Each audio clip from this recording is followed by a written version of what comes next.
Assalamualaikum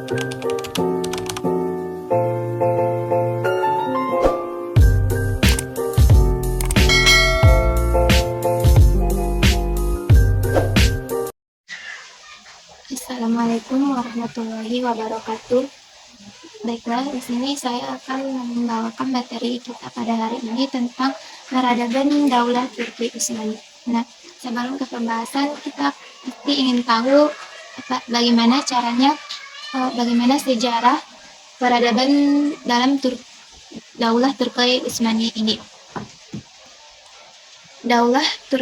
Sejarah Daulah Turki Utsmani ini didirikan oleh Sultan Sejarah pada Daulah Turki Utsmani ini, Daulah Turki Utsmani didirikan oleh Sulukani yang bernama Sulaiman Shah. Beliau mempunyai anak bernama Edgol, yang mana Edgol ini juga mempunyai anak yang bernama Utsman. Dan dari Utsman inilah dinisbatkan namanya Daulah ini. Dan dari Utsman inilah yang dinisbatkan dengan nama Daulah ini ataupun Daulah Turki Utsmani yang digelar dengan gelar kerajaan karena kepemimpinannya memperoleh kekuasaan dan dengan cara warisan turun-temurun. Dari awal kelahiran Daulah Turki Utsmani terlihat beberapa tokoh terlihat kokoh dan gigih.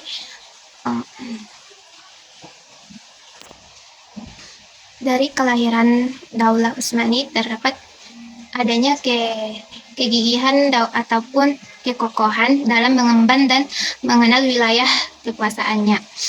Perjuangannya yang gigih itu menghasilkan suatu perjuangan yang sangat sukses dan gemilang.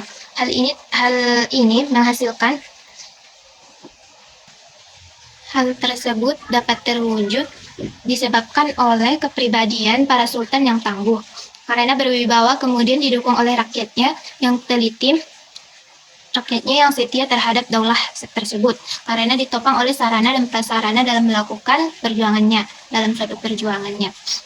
Nah, yang kedua, masa kebangkitan kejayaannya. Pada masa kebangkitan Khalifah Sultan Muhammad Al-Fatih, Daulah Utsmaniyah berhasil menaklukkan kota Konstantinopel dan menjadi salah satu simbol kekuatan dan kebesaran Daulah Turki Utsmaniyah saat itu. Dalam perjalanannya, Daulah Utsmani beberapa kali mengalami perpindahan ibu kota, diantaranya Sobut, Bursa, Adrianopel, dan Konstantinopel. Nah, berikutnya pemerintahannya adalah yang mengandung pemerintahan monarki absolut dari tahun 1299 sampai 1922 Masehi. Daulah Utsmaniyah mengalami puncak kejayaannya pada masa Khalifah Sulaiman I atau Al-Qanuni yang sangat berjasa dalam menjadikan dasar hukum bagi Daulah Utsmaniyah pada saat itu. Nah, yang ketiga itu kemundurannya. Dalam Daulah Utsmani, setelah Sulaiman Al-Qanuni meninggal dunia, Daulah Turki Utsmani berakhir pada November tahun 1922 Masehi dengan Sultan Muhammad IV sebagai sultan terakhirnya. Nah, penyebab kemunduran Daulah Turki Utsmaniyah ini ialah kemerosotan moral, kepemimpinan yang kurang amanah dan menyalahgunakan keuangan negara, dan perbuatan kekuasaan serta terjadinya serangan dari bangsa lain. Nah, adapun para pemimpin sultan yang menjadi Khalifah Sulaiman Al-Qanuni tersebut ialah seperti yang ada di gambar ini. Dan adapun Khalifah setelah Sulaiman Al-Qanuni tersebut bisa Anda sekalian lihat di dalam gambar ini, dan itulah khalifah yang berjasa ataupun yang bertugas dalam masa kemunduran Daulah Turki Utsmani ini. Dan yang keempat, masa keruntuhan. Setelah sekian lama mengalami kemunduran, Daulah Utsmaniyah dilanda berbagai krisis baik pada ekonomi, politik, maupun militer, hingga pada akhirnya Kesultanan Turki Utsmani memasuki masa reformasinya, yang dipimpin ataupun dibawahi oleh pemerintah Sultan Abdul Hamid II dari keturunannya. Dan yang merupakan sultan terakhir sebelum Turki berubah menjadi negara republik pada tahun 1924 Masehi dengan nama Republik Turki.